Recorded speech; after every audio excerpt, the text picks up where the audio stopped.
Clients are entitled to make decisions based on personal objectives when navigating legal matters, but clients rely on their attorneys for developments that might impact those decisions. In DePape v. Trinity Health Systems Incorporated, a district court considered under what circumstances an attorney's failure to communicate with a client constitutes malpractice. Trinity Health Systems hired Dr. Gregory DePape, a Canadian citizen, for a family physician job in Iowa. DePape signed a 5-year contract but planned to live there permanently. Trinity hired attorneys at Blumenfeld, Kaplan, and Sandweiss to handle DePape's immigration. Blumenfeld attorneys met with Trinity to discuss DePape's options but didn't invite DePape. The firm also drafted an engagement letter confirming its representation of Trinity and DePape but sent it only to Trinity.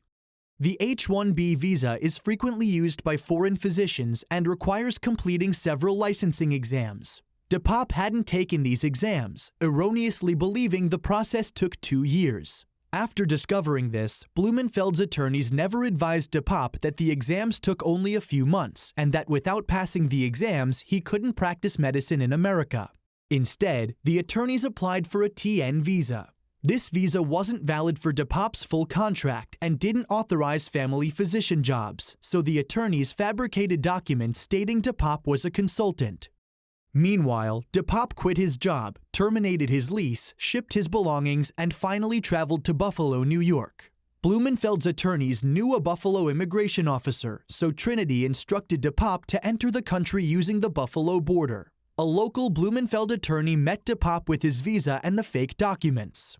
She explained his visa's restrictions and advised him to lie to border officials about his job and residency plans. However, when questioned, DePape truthfully stated his occupation as a family physician.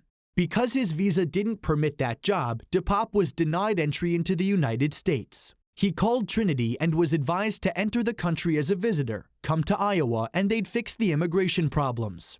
DePape returned to the border, but immigration officials recognized him. DePape was detained, interrogated, and repeatedly accused of lying. Eventually, he was escorted back to Canada, homeless and unemployed with most of his possessions in Iowa. DePape sued the Blumenfeld firm for legal malpractice.